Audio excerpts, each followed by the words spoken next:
নমস্কার দর্শক বন্ধু, নতুন একটি ভিডিওতে আপনাদেরকে সুস্বাগতম। আজকে আমরা মা ঠাকুর স্বামীজির বিষয়ে একটু আলোচনা করব। তারই মধ্যে তাদের এক সংঘগুরু স্বামী শিবানন্দ, তাঁর কথা আজকে আমাদের আলোচ্য বিষয়। একবার 1918 সালের অক্টোবর মাসে বেলুড় মঠে একটি যুবক ভক্ত স্বপ্নে মহাপুরুষ মহারাজের দর্শন লাভ করে তাকে সেই বিষয়ে চিঠিতে জানিয়েছিলেন। এখন তার অনুমতিতে তিনি কিছুদিন মঠে বাস করতে আসেন। তো সেই রকমই একটি দিনে এই ছেলেটি স্বামী শিবানন্দ মহারাজের কাছে, ওনাকেই মহাপুরুষ মহারাজ বলা হয়, তিনি বলেন যে তিনি মন্ত্র দীক্ষা করতে চান। বলছেন, মহারাজ আপনি দয়া করে আমায় স্বপ্নে দর্শন দিয়েছেন।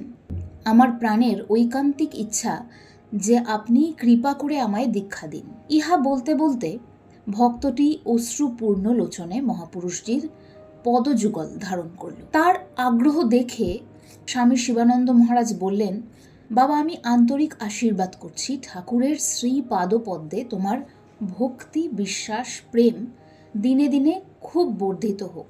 তুমি তাঁর দিকে এগিয়ে যাও। দীক্ষা সম্বন্ধে আমি কিছুই জানি না, আমি কাউকে দীক্ষা দিও না। আমার ভিতর গুরু বুদ্ধি ঠাকুর আদৌ দেননি। আমি তাঁর সেবক, তাঁর দাস, তাঁর সন্তান। তাছাড়া দীক্ষা দেবার জন্যে ঠাকুরের কাছ থেকে তিনি কোনো আদেশ পাননি। স্বামী শিবানন্দ মহারাজ সেই ভক্তটিকে এরপর যা বলছেন, সেই কথা থেকে আমরা আমাদের জীবনেরও একটা দিশা পাই। স্বামী শিবানন্দ মহারাজ বলছেন যে আমি জানি রামকৃষ্ণ নামই এই যুগের মহামন্ত্র। যে ভক্তি ভরে পতিত পাবন যুগাবতার শ্রী শ্রী ঠাকুরের নাম জপ করবে, তার ভক্তি মুক্তি সবই করামল কবত। রামকৃষ্ণ এই যুগের ডঙ্কা মারা নাম। জীবের মুক্তির জন্য রামকৃষ্ণ নাম জপই যথেষ্ট।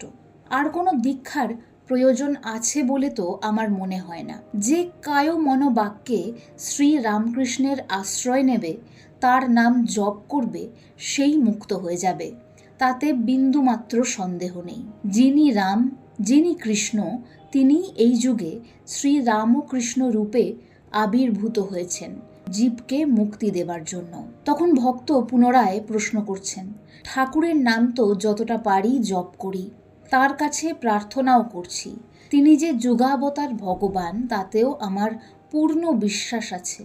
আপনি তাঁরই অন্তরঙ্গ পার্ষদ, আপনার কৃপা পেলে আমার জীবন সার্থক হয়ে যাবে, এই আমার দৃঢ় ধারণা।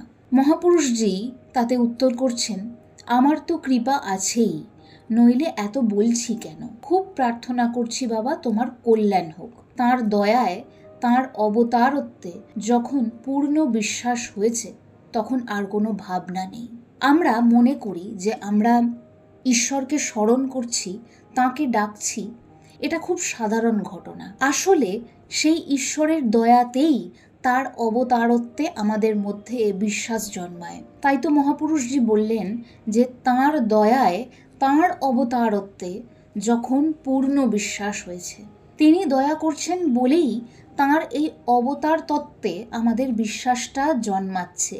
যে কোনো রকম দ্বিতীয় সন্দেহ ছাড়া সম্পূর্ণভাবে বিশ্বাস করতে পারছে, তারই কিন্তু অগ্রগতি হবে। যার মনে সংশয় রয়েছে, তাকে তিনি এখনো দয়া করেননি। আমরা যে ঈশ্বরকে ডাকতে পারি, সেটা ঈশ্বর চান বলেই। না হলে কত মানুষের মধ্যে কত সংশয়, কত দুবিধা, কত রকমের ভাবনা চিন্তার জন্ম হয়, যে তারা ঠিক করে ঠাকুরকে ডাকতে পারেন না। আমরা চারপাশে অনেক মানুষকে দেখতে পাই যে তারা প্রতিনিয়ত তাদের পরিস্থিতির জন্য ঈশ্বরকে দোষারোপ করেন। এখান থেকে আমরা এটা বুঝতে পারি, এই যে ঈশ্বরের প্রতি তাদের সম্পূর্ণ ভরসা নেই, কোনো একটি নির্দিষ্ট নামের প্রতি তাদের সম্পূর্ণ আস্থা নেই, আসলে তাঁরই কৃপার অভাব এখানে পাওয়া যাচ্ছে।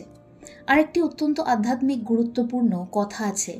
কৃপা কথাটার মানে হলো করে পাওয়া, অর্থাৎ তোমাকেও চাইতে হবে, তবে তিনি চাইবেন।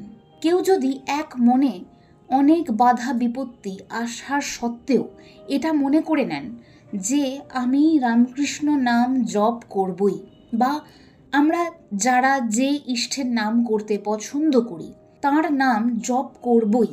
আমার মনেও যতই দ্বিধা ভাব আসুক না কেন, সেই দ্বিধা ভাবের কাছে আমি পরাজিত হব না, মাথা নত করব না। সেই দ্বিধা ভাবকে সরিয়ে দিয়ে আমি যতটা পারি জপ করব। ঠিক এইখানেই আস্তে আস্তে দেখা যাবে যে তিনি কৃপা করছেন। সেখানেই তার দয়া এসে উপস্থিত হয় এবং তার অবতারত্বে সময়ের সাথে সাথে আমাদের পূর্ণ বিশ্বাস তৈরি হয়। মহাপুরুষজি বলছেন, তুমি মহাভাগ্যবান। পূর্বজন্মার্জিত বহু সুকৃতির ফলে ভগবানের যুগাবতার তত্ত্বে বিশ্বাস হয়। তা যখন তোমার হয়েছে তখন আর ভাবনা নেই। এর অর্থ হলো তোমার মনে যে কোনো সংশয় নেই। এটা একটা বিশাল বড় ঘটনা। না হলে অধিকাংশ মানুষের মনেই কিন্তু সংশয়ের বীজ দেখতে পাওয়া যায়। আমরা চারপাশে মানুষজনের সাথে যদি আলোচনা করি, আমরা দেখতে পাবো যে মানুষ তার চারপাশের যে দুর্দশা, এবং আপনি আশ্চর্য হবেন এটা দেখলে, সবার মধ্যেই এই দুর্দশার ছাপ রয়েছে। কেউ না কেউ কিছু না কিছুর জন্য সেই দুর্দশায় রয়েছে। কারোর অর্থের অভাব নেই তো অন্য কিছু নিয়ে সমস্যা। কিছু না কিছু সমস্যায় কেউ না কেউ জর্জরিতই, এবং তারা তাদের এই সময়ের জন্যে, সুসময়ে বলবো না, কুসময়, এই যে খারাপ সময়, তার জন্যে ঈশ্বরের প্রতি একটা দোষারোপ করেন। এটা খুব খারাপ। আমরা এটা ভুলে যাই যে আমাদের কর্মই আমাদেরকে এই জায়গা অবধি এনেছে। এখন আমরা দ্বিধাহীন হয়ে যে যতটা পারবো জপ ধ্যানে নিমজ্জিত হতে পারবো, ঠিক সেখানেই কিন্তু আমরা তার কৃপাকে নিমন্ত্রণ জানাতে পারবো। কৃপা মানে হলো করে পাওয়া। আমি কৃপা চাইতে পারি না, তার আগে আমাকে যথেষ্ট পরিমাণে তার নাম ডাক করতে হবে, তবে তার শক্তি আমার কাজ অবধি এসে পৌঁছবে। একটা খুব সুন্দর উপমা এই প্রসঙ্গে দেওয়া যায়। আপনি এক জায়গায় বসে রয়েছেন, আপনি দেখতে পাচ্ছেন দূরে আলো জ্বলছে, কিন্তু সামনে একটা বাধা রয়েছে, একটা পর্দা ফেলা রয়েছে। তার ফলে আপনি দেখতে তো পাবেন আলো জ্বলছে, কিন্তু আলোটা আপনি অবধি এসে পৌঁছবে না, কারণ ওই পর্দাটা রয়েছে। আলো আছে এ কথা সত্যি, সেই আলোর প্রভাবে অনেক মানুষ, অনেক জিনিস, অনেক বস্তু আলোকিত হচ্ছে, প্রতিনিয়ত আলোকিত হচ্ছে। কিন্তু আপনার সামনে, আমার সামনে যদি ওই পর্দাটা ফেলা থাকে, তাহলে কিন্তু ওই আলোটা আপনার কাছে এসে পৌঁছবে না, আমার কাছেও এসে পৌঁছবে। এখন এই পর্দাটা কি? পর্দাটা হলো আমি ভাব।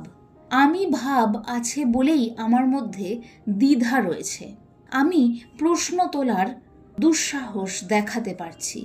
আমি আমার সমস্ত সংশয় সরিয়ে রেখে আমার মনটা সেই অবধি পৌঁছে দিতে পারছি না। আমার মনে যখনই প্রশ্ন আসছে, তখন সেই প্রশ্নকে তার নাম দিয়ে পরাজিত করতে হয়। তাই তো মহাপুরুষজি বলছেন যে তুমি মহাভাগ্যবান। পূর্বজন্মের অর্জিত সুফলের কারণে ভগবানের যুগাপতার তত্ত্বে বিশ্বাস জন্মায়। তার যখন তোমার হয়েছে তখন আর কোনো ভাবনা নেই। উনি বলছেন, আমি বলছি আমার কথা বিশ্বাস কর। এই ভব বন্ধন থেকে তুমি খুব সহজে মুক্ত হয়ে যাবে। বলছে খুব প্রাণ ভরে তাকে ডাকো, কাতরে প্রার্থনা। বন্ধুরা, ঈশ্বরের সাথে সম্পর্ক স্থাপন করুন। আপনার যা যা বলার, মনে করুন আপনি অদৃশ্য একটি মানুষের সাথে কথা বলছেন, ঠিক সেইভাবে তার উপস্থিতি আপনি আপনার কাছে কল্পনা করুন। তার একটি ছবি সামনে রাখুন। ভাবুন তিনি আপনার সামনে বসে রয়েছে, ছবি হিসেবে নয়, সত্যিকারের আপনার সামনে ঈশ্বর উপস্থিত রয়েছেন।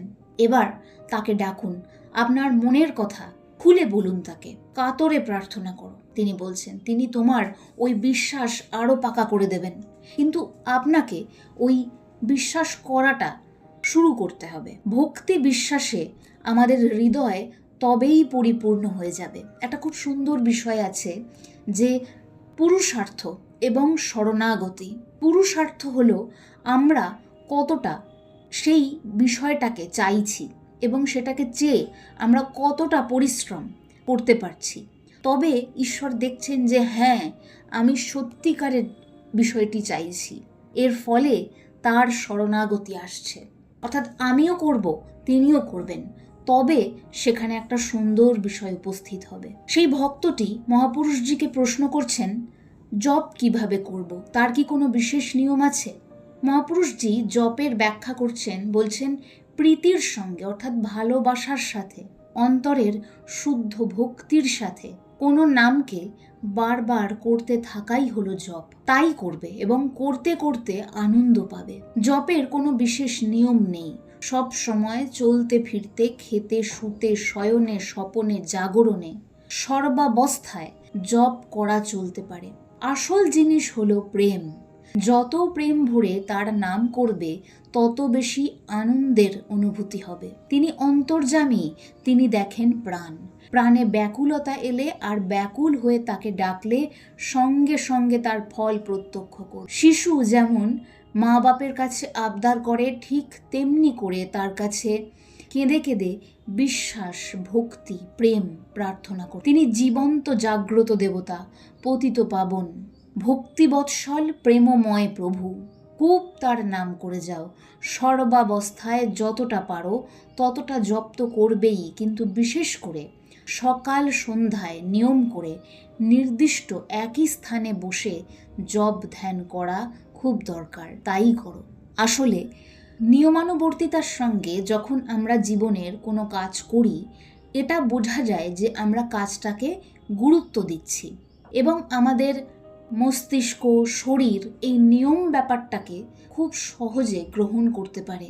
ঠিক সেই জন্যই তিনি বলছেন যে সকাল সন্ধ্যায় নিয়ম করে একই স্থানে বসে জপ ধ্যান করা খুব জরুরি। সারাক্ষণ তো করবেই, নাম তো থাকছেই, কিন্তু নিয়ম করে দিনে দুবার জপ ধ্যান করা প্রয়োজন আছে, যাতে সেই নিয়মানুবর্তিতার সাথে আমাদের জীবনযাপন জড়িয়ে যায়। বন্ধুরা, এই ছিল আজকের আলোচনা, যেখানে আমরা কথা বললাম যে জপ কিভাবে করতে হয় এবং ঠাকুরে বিশ্বাস কিভাবে আসে। দেখা হচ্ছে খুব তাড়াতাড়ি আবার একটা নতুন আলোচনা নিয়ে।